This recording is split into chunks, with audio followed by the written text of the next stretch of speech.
Hey, what's going on YouTube? It's Austin here, and it's been a while since we had another update on the quad situation, but fortunately, after a long wait for just getting all my different parts in and everything like that, and also being super busy with work and everything, when it rains, it pours, and in my case, it's been like parts have been falling from the sky. So, got a lot of big and exciting updates for today, and a lot of big and exciting things coming up. So I'm not going to waste any time. Let's just jump into it. I'm going to show you what I got going on in front of me. All right, so here it is. We've got a Yamaha explosion across the entire garage with a little bit of Suzuki thrown in there in the back. Boxes everywhere, parts everywhere.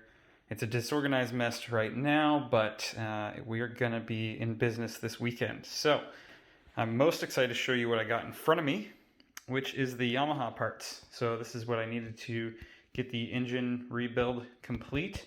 If you guys remember, I'm not building this engine like this because anything went wrong, but because I'm upgrading it for some more power for this year. Moving up to the A class and maybe doing some Pro-Am as well. So starting off, I sent the cylinder off to get honed. You can see that that's taken place. Not much exciting about that. Just threw a fresh crosshatch in there, got rid of any little imperfections, so we're all good to go there. Then, more importantly, I had the head ported by OCP. You can see the logo here. And let's try to set this down gently. There is the goods right there. A really nice port job done by OCP, done on their CNC. And unlike a lot of places that would do this with, say, a Dremel or something of that nature, this has actually been tested on a flow bench, so we know we're going to be making good, solid power here, making good gains. So really, really nice work. I mean, really, really exceptional work by them. Can't ask for much better than that. So super excited. This head is fully ready to go. The valves are in. You can see there's been some assembly lube thrown in on top, so as soon as we get the cylinder on, then we can reinstall a couple parts here that go on the front for the intake for the radiator hose, and then we'll get it all assembled together. We'll check our valve clearances, and we'll be set to go. So it should be a fairly easy process. I'm going to tackle this in the upcoming weekend, and I'm going to film it all, so you guys will get to see the whole process of putting that top end together. And really just how simple it actually is. Now, in order to help with that head, I've got a Fuel Customs intake for this year. Now, one of the things I didn't like about their design in the past was that, if you remember, I preferred my stock air box. And one of those reasons was because you have to drill some holes in the subframe to mount this thing. But that's not the case anymore. These two front mounting holes will now mount with some holes over there on the subframe, and when you use that, then it doesn't require you to drill extra stuff into your subframe. So anyways, I did get the airbox design for the FCI. I drilled 3 holes here on the left hand side to get a little more airflow in, but I still wanted a box because I want to block some of that debris coming up from the bottom, and I want to block the heat from the side, which is why I bought an OEM heat shield sticker and then just kind of cut and applied it for the FCI for the right hand side. And then I also did a little bit of trimming on the bottom just to make it fit better with the plastic that fits around the battery area. So a few little mods to that, but that'll be pretty good. And then the other thing was just like ease of cleaning, ease of maintenance, all that kind of stuff. But I think I figured out some ways to work around that. So yeah, pretty excited for the increase in power that it's going to give me. I've got the intake tube and filter over on my right hand side. Over there across the garage on the right, I have my old TM Design skid plate, and on the left I have my new Peak Racing skid plate. Very excited about that. It's going to be a little video on that, I suppose, or I guess part of a larger update when I actually get it installed. But really, really great product design by Peak Racing, and yeah, I mean, I think that the TM is just fine. I don't have anything bad to say about it, but I think that the just the mounting quality and sort of the thoughtfulness that went into this design is a little bit more superior. So very happy to run that. for the upcoming year. I've got all my plastics off right now. My new plastics and graphics are upstairs, but you guys will get to see that later, so stay tuned for that. Over here, I got a new Swingarm Skid, one of the OEM ones. I'm going to swap that out for the TM Design chain guide that I have on there currently. Let's see, what else do we got? Here we got our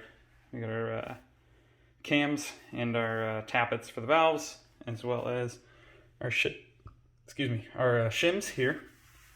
I have all the handlebar parts off because I got some new neck and handlebars, which you can see I haven't quite finished installing there, but we'll get to that shortly. I've got the bumper here. I just polished that up and cleaned it up, and I'm going to do the same thing with the Nerf bars as well. That's just hanging out for now. What else? I did do a little modification to the stock radiator guard. I added these shrouds. Now, I got these from Polysport, and they're for a YZ125 from, I think, 05 to current. I know a lot of people use different models of dirt bike and things like that, but these are what I found. And the cool thing is, if you buy the Polysport ones, you can get them in Yamaha blue. So you can see I've got a bolt down there holding them on from that side, and then some zip ties. If you want a video on this, I'm not actually going to make one, but I am going to recommend a video from On One Wheel 7. You guys have probably seen his YFZ videos. He does a lot of GNCC stuff, and his tutorial is the one that I use to make my own. So go check that one out. I'll probably leave that in the description down below as well. Let's see, what else do we have? I can't think of anything else off the top of my head for the Yamaha. Oh man, I almost forgot to mention this one before I moved on to the next item. So you can see I've got a Recluse Clutch in front of me. It's the Radius CX model, which is the high-end auto clutch that they offer. Now I know what you're probably thinking. It's an auto clutch and you race moto, so why would you pick that up? Well, to be honest with you, it's really becoming more and more popular to use these things in motocross, at least on the dirt bike side of things, because they offer a lot of advantages. You're still going to have your full manual clutch function, so you can pull that lever in, use it just like you normally would, and you're still going to need to use it for shifting and everything like that, and for starts. But the advantage is, obviously, you can't stall this thing, or it's very difficult to stall this thing. It also is a really great clutch design as far as getting better cooling, better oil flow, and they use a significantly higher number of frictions and steel discs, which gives you a lot more hookup to the rear wheel. So all that power that I'm going to be making this year, it's going to be a lot more direct delivery, and that's a really, really awesome feature to have. You think about some of the situations where maybe you might be able to take a tighter inside line or make kind of a split-second decision to go tight inside, but you're still going to have the power delivery coming out of the other end of the corner to clear whatever obstacles you have ahead.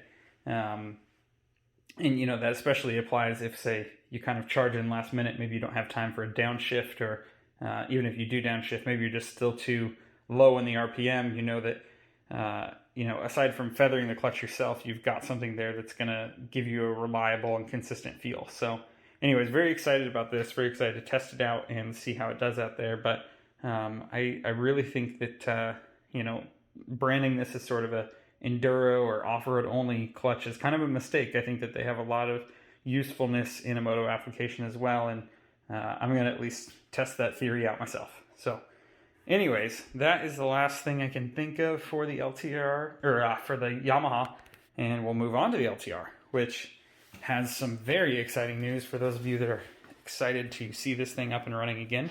I've got a new valve cover gasket over there, some of the parts in the box, but most importantly, I have cam caps on it. Now, I did not get a cylinder head, but I had a good friend of mine, Josh, who actually is the one that helped me build this motor originally and pretty much taught me how to build motors altogether.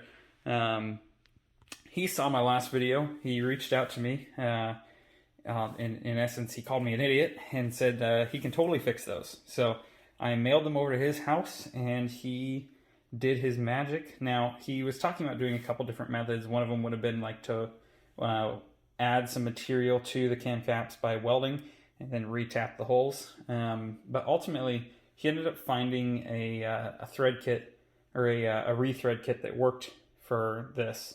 Now, if you remember, I tried to drill these out and do a new thread insert myself. I was using a Rocky Mountain kit, and when I did that, I found that they had already tried to do that before, and that had failed. And so when I ran the, I believe it's a 6.2 millimeter drill bit through here, I wasn't hitting any material, actually. There was no material to take out. And then when I took the 7 millimeter tap, it was almost like wiggling loose, like there really wasn't anything to grab. So I don't know what worked for Josh or how he was able to make it work, but he made it work, and they are perfect. They're not loose or wobbly at all. The threads are really, really tight. He Loctited the thread inserts in there with some red Loctite, so it's high temp, high strength. It's not going to come out. And so we're actually good to go. It saved me a serious crisis of having to try and find a cylinder head and do all kinds of work to get this thing up and running. So in addition to putting this back together this weekend, I believe I should be able to also get this put back together this weekend. I did have to buy a new valve cover because while I was trying to take the powder coating off of this to reduce the height of that material, which was an issue that I had talked about before, I actually ended up dropping it and I cracked the edge. So unfortunately the yellow valve cover is no more, and I bought a new stock replacement for 15 bucks on eBay. It's dirty, but it's in good condition. So we'll go ahead and throw that on and be good to go. And so yeah, after that, this quad, it's still having some starting issues. It's still got some odds and ends I'm going to have to take care of, but I'll at least be able to get it back in one piece and then hopefully start diagnosing some of the other issues that it's been having. The other issue that I have is that I have the stock wheels and tires actually off of my mom's LT-R, which she's got a whole new set of tires and wheels that took months to get because of the COVID delays. And then I have my stock rear wheels with my Maxxis razors that originally came on the squad when I bought it.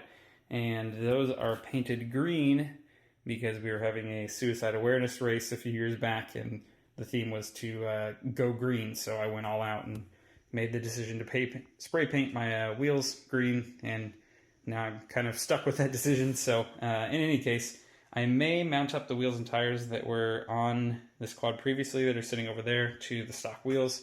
I don't really know yet, but like I said, I mean, this thing's not exactly 100% up and running and ready to go, but this is a major, major save having this motor be kind of salvaged by getting those cam caps straightened out. So I can't thank Josh enough for saving this quad from the dead, not once but twice. And yeah, we'll get it back together and see what we can do. So like I said, really exciting stuff. I went from not having really anything to update you guys with to having pretty much everything I need to get these two quads put back together and take care of the mess in my garage. So like I said, I'll be working on that this weekend. And we'll get this stuff put together, and there's going to be a lot more content coming soon now that everything's ready to go. So stay tuned, guys, and thanks for checking it out.